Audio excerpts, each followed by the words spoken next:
The first mock draft Monday of the offseason is finally here, and the focus of today's show is Ohio State's QB1, CJ Stroud. You are Locked On Buckeyes, your daily podcast on the Ohio State Buckeyes. Part of the Locked On Podcast Network, your team every day.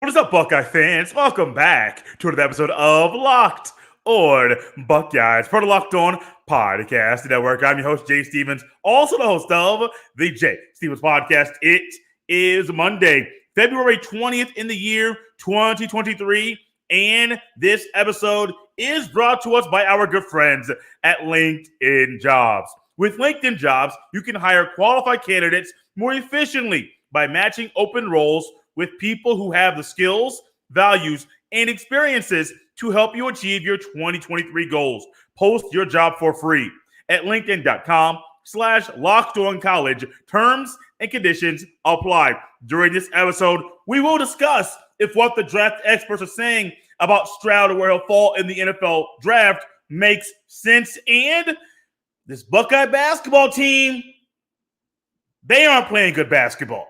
But before we get to any of that, Mock Draft Monday, I have been looking forward to this for quite a long time, kind of diving in, looking at three different places, a Mel Kiper, a Daniel Jeremiah, and the Draft Network to see what these people have to say. The scouts that watch the film and analyze where players will go year after year after year. I want to see what they say and what they think about where a player like CJ Stroud will go in the NFL draft.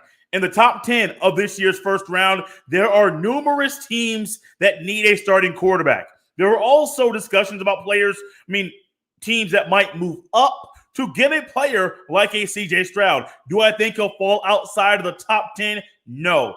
Honestly, I think he'll be somewhere between 1 through 7. There may be some trades that happen that dictate where he'll go, but 7, that's probably where I'll land as far as saying the furthest spot he'll go back. 9 is possible based off the way things go now, but honestly, I'm right there between 1 through 7. Me personally, we'll get into more about that here in a second. But when it comes to the mock draft, I'm going to go and let's look at Mel Kiper's first. Mel Kiper's 2023 NFL mock draft 1.0. He has CJ Stroud going number 2 overall to the Houston Texans. Also being the first quarterback taken in the draft, as he has Jalen Carter, the tackle out of Georgia, being the first overall pick for the Chicago Bears. I think the Bears should get a tackle or an offensive lineman. But ultimately, with a guy of Jalen Carter's stature and as good as he is, I can understand why that might be the move. Other quarterbacks going in the top 10, Bryce Young, quarterback, going to the Colts, Will Levis going to the Seattle Seahawks, and then Anthony Richardson going number 9 overall to the Carolina Panthers. That's via Mel Kiper's mock draft 1.0. In regards to Daniel Jeremiah, I respect him. He does a phenomenal job, hosts a podcast with Bucky Brooks. He has CJ Stroud going to the Carolina Panthers at number 9. Remember what I said. 1 through 7 is probably where I will land. Daniel Jeremiah says number 9. Let's go. Daniel Jeremiah of the NFL Network. Let me go ahead and say that as well. Mel Kiper of ESPN. The next one comes from our friends at the Draft Network, and this was put together by Brentley Wiseman. And Brentley has the first quarterback going in his mock draft is Bryce Young. He has the Bears selecting Will Anderson Jr., which I think the Bears should go ahead and get him over Jalen Carter, number 1 overall, because you just don't want to pass up on that kind of talent. He has another quarterback going in the top 10, number 4, Will Levis going to the Indianapolis Colts. And then comes CJ Stroud at number 7, going to the Las Vegas Raiders. Other quarterbacks going in the top 10. The last one, Anthony Richardson, quarterback, going to the Carolina Panthers. I think what we're seeing here is a trend, and I think most mock drafts where you'll find Stroud will be going 1, 2, at worst 9 in any of the mock drafts that you find that we see, which is probably ideal. The one thing you might want to say about Mel Kiper's, why number 2? Like, everyone's saying Bryce Young. People are pointing out the issues that the other quarterbacks have, even pointing out issues with CJ Stroud. Why? I think what we saw from Stroud in the Peach Bowl, a lot of NFL people are saying that's the future. A lot of people are saying this is a guy we can ride behind and allow him to put us on his back. There you go, Jay. Get it out. And allow him to allow us to be the best team we can be. Great. But as I have said here on this show, if that's what you're going off of is one game, why erase the other games that Stroud played? I'm big on the tape, big on the film, big on experience as well. Stroud has shown us great play. Stroud has showed us a lot of good film, a lot of good tape. And I think that last game against Georgia, even though, let's just be honest now, the Buckeyes lost the game. So as good of a game and as great as it was to see Stroud do different things that he had not done during the season, the Buckeyes lost the game. And so you have to put that in there saying, oh, wait, he does all these things great. What's the outcome of the game? As a quarterback, is the win-loss or wins and losses a quarterback stat? Many people say no. Some of the NFL say they are. Well, let's not lose sight of that. Yes, Stroud could have done more maybe in the final minute, that final drive. Does Stroud have the ability to audible or to do certain things? I don't know. I'm not sure. But maybe you would have wanted to see more plays, more different plays from Stroud during that final minute. We got 3 mock drafts here on Mock Draft Monday. NFL Network's Daniel Jeremiah has Stroud going number 9. Number 2, Houston Texans, Mel Kiper, of ESPN, has him going number 2 to the Houston Texans. NFL, the Draft Network. I had Tom McShay on here, took him off because, well, many of y'all know that Tom McShay likes to do say bad things and be very negative about Buckeye players. So I didn't want to give him the space during this show, the first mock draft Monday of the offseason. But the Draft Network's Brett Wiseman has Stroud going number 7 to the Las Vegas Raiders. Coming up next, we'll dive into their explanation about why they chose the players where they did and kind of respond and react to their explanation. Oh, you can only find this right here on Locked on Buckeyes. This episode is brought to you by LinkedIn Jobs. As a small business owner or hiring manager, you know that success in 2023 all depends on the team members you surround yourself with. That's why you have to check out LinkedIn Jobs. With LinkedIn Jobs, you can hire qualified candidates more efficiently by matching open roles with people who have the skills, values, and experiences to achieve your goals. LinkedIn Jobs helps you quickly attract qualified candidates to your open jobs with targeting tools. They go beyond resume data by using insights from your job post, company, and their 875 million member profiles to put your post in front of the most qualified candidates. Identify the most qualified candidates on LinkedIn Jobs and connect with them fast and for free. LinkedIn Jobs makes it easy to screen and rate applicants based on your job qualifications, all on one platform. LinkedIn Jobs helps you find the qualified candidates you want to talk to faster. Post your job for free at linkedin.com/LockedOnCollege. That's linkedin.com/LockedOnCollege to post your job for free. Terms and conditions apply. Thanks for making Locked on Buckeyes your first listen every day. Make sure you check out our brand new podcast, Locked on College Basketball. It provides everything you need to know about college basketball in one place. Plus, hear from big name experts, insiders, coaches, and players. Locked on College Basketball is available on YouTube and wherever you get your fine podcast. So we're all trying to understand the reasoning, how the draft experts get to the places where they place our favorite players in these mock drafts. Growing up, it was all about the NBA for me, NBA mock drafts. An NBA draft .net, I believe is the name of the website, is where I used to go all the time to figure out who are the Patriots going to draft. Where's Greg Oden going to go? Mike Conley, Eric Gordon, guys that I watched playing high school basketball in Central Indiana. Where in the world are they going to go play in the NBA?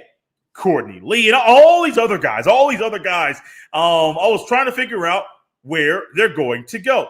And so when it comes to the NFL, mock draft season is here, baby. I mean, it's been here for a while. I am not a person that likes to dive into the mock drafts in December, in January. I don't believe the guys doing this want to do it either. I mean, and some guys do, but I think a lot of them do it just because the bosses want them to. It's a part of the job qualification. But I truly don't believe most of the guys out there want to do that because they haven't had the proper amount of time to dive into the film to see exactly what happened the final few games or even throughout the season to properly put guys in their proper places.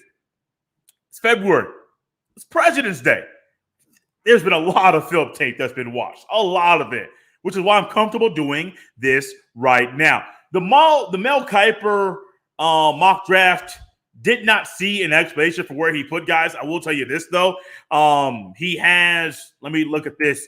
There are other Buckeyes in the first round in Mel Kiper's mock draft 1.0, so this will be a reference and something we will look at down the road once again. Once again, Mel Kiper had Stroud going number 2 to the Houston Texans. He had Bryce Young going number 4 to the Indianapolis Colts. Will Levis, number 5, to the Seattle Seahawks.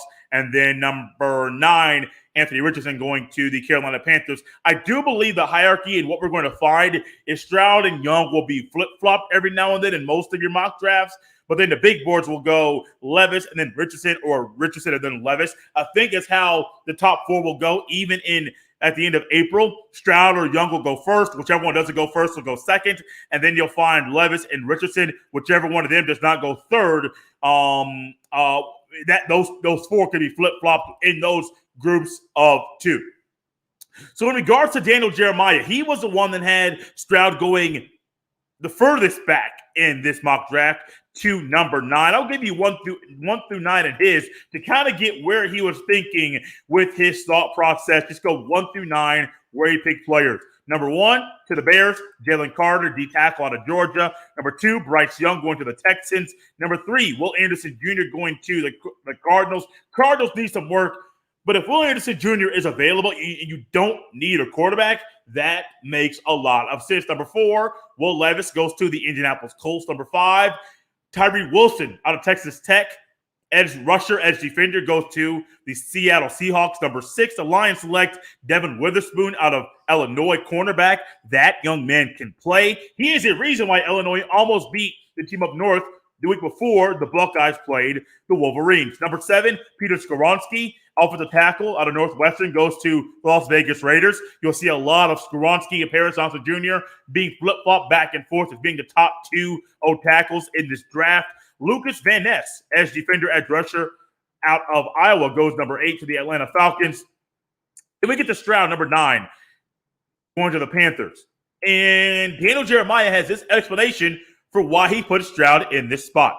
Quote, Sam Darnold put together some solid performances for the Panthers late in the season, but I still believe they will look to the draft to find their long-term solution at the position. Stroud is big, strong, and accurate.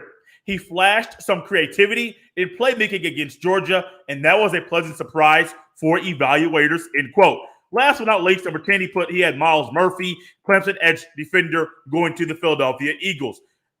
I agree with what Mel Kiper had to say. That Stroud showed some really flashed in a great display of football, some creativity and playmaking against Georgia.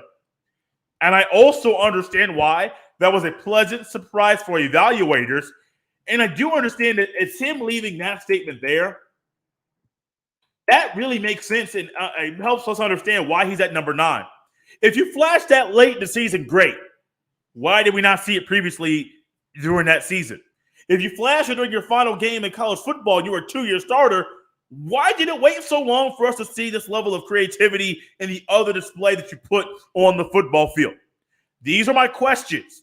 Now, Daniel Jeremiah is one that's very, very smart, and I love his opinion, But if I am the Raiders, if I'm the Raiders, and I don't have a guy who I believe is the starting quarterback right now, as you just cut David, you just cut Carr. Is this what you want to do? And you want to go with Peter Skoronski at offensive tackle? And do you want to get a veteran quarterback? Honestly, if I'm going Aaron Rodgers or CJ Stroud, maybe lean towards a younger guy because you don't have much time with Aaron Rodgers. And if you want to learn something from the Indianapolis Colts, a team that I've watched very religiously for my entire lifetime, you don't want to do these one-year rental or two-year guys projects and it had to be right back at square one down the road. You don't want to do that. So I would caution the Raiders into doing let's get a veteran guy. We don't have Carr anymore. Let's get a veteran let him come in. No, because that's how guys get fired. Yeah, not just get cut. That's how guys get fired. So I would caution them on that. I think Peter Skoronski is a phenomenal football player, and there are less question marks about Skoronski than there are about CJ Stroud. However, I still think if I'm the Raiders, Stroud is going there. Stroud is that guy. Last but not least, on this mock draft Monday, Brett Wiseman of the Draft Network, he had Stroud going number 7 to the Raiders. Let's go 1 through 7 to find out who he had going before Stroud in this mock draft. Number 1, Will Anderson Jr. going to the Bears. Number 2, Bryce Young going to the Texans. Number 3, Jalen Carter to the Cardinals. Number 4, Will Levis going to the Colts. Number 5, Tyree Wilson going to the Seahawks. Number 6, Devin Witherspoon to the Lions. All of those, I get all of those things. And then you got 7 with the Raiders picking C.J. Stroud. Here's what Brett Wiseman had to say about why he put Stroud in the number 7 spot to the Las Vegas Raiders. Quote, Las Vegas is very much in the quarterback market, and unless they land Aaron Rodgers, I believe they'll look to find their guy in the draft. Stroud is an accurate passer who throws with outstanding touch and anticipation. He flashed an ability to make plays with his legs and be a playmaker, which the Raiders desperately need at that position, end quote. I am not sure why I can't talk today, but I do find the connection between Daniel Jeremiah's analysis and summary about why he put Stroud where he did and Brett Wiseman's with their final statement. They both used the word flashed. Wiseman said flash an ability to make plays with his legs and be a playmaker, which the Raiders desperately need at that position. Great, cool, all that's good.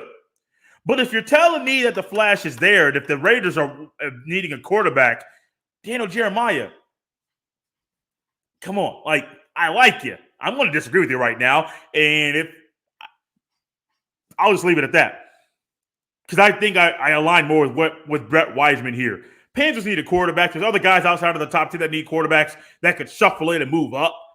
I would be shocked if the Colts end up doing something and moving back. Because the Colts desperately need a quarterback too. If you can get a Bryce Young or C.J. Stroud in the top 4 picks, you do that. Unless the Colts are going to move up to solidify a guy who they desperately want and they're willing to lose some things to make that guy happen, I don't think it's going to happen. You stay at 4, you get that guy. If Stroud's not gone by 4, hey, the Raiders, you have a quarterback who showed you some things he can do on the football field that you can capitalize on and develop him and use that skill set that you saw once. You can tap into that potential, tap into that skill set, and make it a consistent thing for Stroud once he is on the football field in the National Football League. CJ Stroud, amazing quarterback. That's where we got 3 guys. That's where 3 draft experts have Stroud going in the NFL draft. Do you agree or disagree? Leave the comments, fill it up. Let us know where you think Stroud will fall in the upcoming NFL draft. Fall? That's a word for Stroud. Some things that may happen in the NFL draft may fall a little bit instead of 4, going to 6 or 7. But bad, embarrassing, those are words I describe Ohio State's basketball team as they got beat down by the Purdue Boilermakers. How bad was it? What happened? We'll discuss all that next right here on Locked On Buckeyes. This episode is brought to you by Built Bar. Looking for a delicious treat? but don't want all the fat and calories, then you gotta try a Built Bar. We just got through the holidays, and I know my goal is to eat a little healthier this year. If you're like me, where you want to eat healthier, but don't want to compromise taste, then man, I've got just the thing for you. You gotta try Built. With Built, healthy is actually tasty. What makes Built Bars so good? Well, for starters, they are all covered in 100% real chocolate. And they come in unbelievable flavors like churro, peanut butter brownie, and coconut almond. And now you don't need to wait around to get a box. For years, we've been talking about ordering Built Bars at Built.com, which is still an option. Now you can get them at your local Walmart or Sam's Club. That's right. Head to your nearest Walmart today, walk to the pharmacy section, and grab yourself a box of Built Bars. You can pick up a 4-bar box of cookies and cream, double chocolate, or coconut puffs. If you're close to Sam's Club, run in and grab a 13-bar box with our hit flavors, brownie batter, and churro. You can thank me later. This episode is also brought to you by our good friends at Billiards Plus. Billiards Plus has the best selection of pool tables, game tables, shuffleboard tables, and more. And the best service in Central Ohio. Billiards Plus also can set you up with a brand new top-of-the-line grill that will last for generations. We all know how hard it is with the supply chain issues this year and getting certain things shipped on time. So when it comes to ordering that one big gift for someone you love, check out Billiards Plus and get there early this year. Billiards Plus carries the best pool tables from Brunswick, Ohasson, Canada, Billiards, and more. Plus, top of the line grills from PK, Napoleon, Memphis, and Le Griddle. That will be the last grill you own. Seriously, these grills stand the test of time. No matter the season, Billiards Plus has you covered for all your indoor and outdoor entertainment needs. Visit their showroom on Dublin Center Drive in Dublin. Check them out at billiards-plus.com. Billiards Plus, family owned and operated for generations. What can we say to describe what we're witnessing from the Ohio State Buckeye basketball team in 2023? Simply 2023, because the first portion of this current season in 2022 was not like this portion of the season in 2023. I do believe the Buckeyes have lost 13 of their last 14 basketball games. Their last win coming on January 21st. It was a 17-point win over the Iowa Hawkeyes. And I said, maybe this is a sign of good things to come. Wouldn't say it concretely because I know this team was not playing good basketball up to that game. And what we have seen since that game, they keep getting worse and worse and worse. Now, to be fair, this game, when you have Zach Edey, you have to have a big man that can play good defense. And when you find out Zedeke cannot go due to a shoulder injury that he's had for quite a while, that's not really a good recipe for a Buckeye basketball win. Then you see Felix Okpara comes in and gets in foul trouble. Then you find out, for some odd reason, Chris Holtman decided to put 6'7" Eugene Brown III on Zach Edey. What did Zach Edey do? He had a dunk in the first half of this game that looked like something Shaquille O'Neal did in the NBA on the guys that tried to guard Shaq. But also at the same time, Chris Holtman tries some different things in the beginning of this game, full court presses and more aggression on defense, things that you should have seen a month ago. But desperate times call for desperate measures. I think Holtman knows he's out of Columbus. But that was just part of the game. It was actually kind of close in the first half for a minute. Ohio State opened up, and I believe they got out to an 8-2 lead with the aggression that you saw, got them out. And then all of a sudden, Purdue kind of settled down. Things were kind of close in the first half for a little bit. 4-point, 5-point, 8-point, down to 6-point or 5-point. Closer than you thought they would be than what the final score tells you. What happened? Purdue played Purdue basketball, and Ohio State had no answer. That's literally it. That's the quick summary of what we witnessed.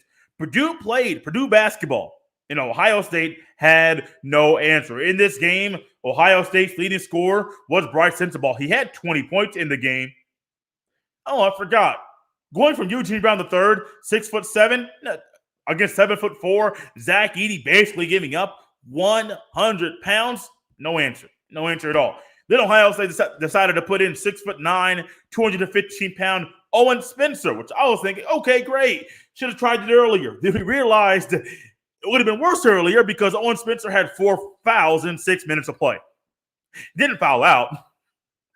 He should have just waxed out and wasted all those fouls that he had and utilized all of them.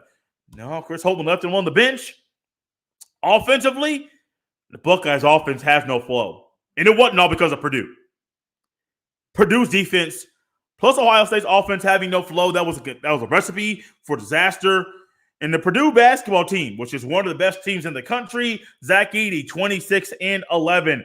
But Ohio State. Purdue only had one other guy scored double figures. That was Trey Kaufman-Renn from off the bench. Outside of that, they had 6 points from Fletcher Lawyer, 7 from Ethan Morton, 7 from Mason Gillis, 9 from Jenkins from off the bench, 8 from Brandon Newman from off the bench. They just got a little bit of contributions from different players and stuck with the game plan. Ohio State basketball. If you want to watch a disaster, watch them play. Ohio State basketball. If you want to watch a team not play consistent the entire game, watch them play. Ohio State basketball. If you want to watch a team of talented guys not play like a well-oiled machine, watch them play. Am I being harsh? Maybe, but they aren't playing good. I don't know many teams that I have watched, that I have chosen to watch play, that have lost 13 or 14 games. And as you keep watching them play, you find out they aren't getting any better. They're actually getting worse. I don't know, man. I just don't know what to say about this team. There's a few more games left on the schedule. They have a game. Let's look at the schedule very quickly. A game against Penn State on Thursday. You should be able to beat Penn State, but you're not playing good basketball. You have a game against Illinois a week from on the 26th of February. Should be able to win that game. I don't know. Game against Maryland. It's at home. You lost to them on the road. Get revenge, but I don't know. They're not playing good basketball. Then last game of the regular season, Michigan State, it's on the road. I expect that to be a loss because it's Ohio State basketball in 2023. It's not going very well for them. Guys, out of here on a Monday. It's fun being back in this mock draft Monday stuff. Yeah, I kind of like it. Let's keep it around. Might go to Jackson Smith and Jigba next Monday or Paris Johnson Jr. You just got to come back to find out which player we talk about. You can follow me on Twitter at jstevens07. You can send all of your emails to jstevens317@gmail.com.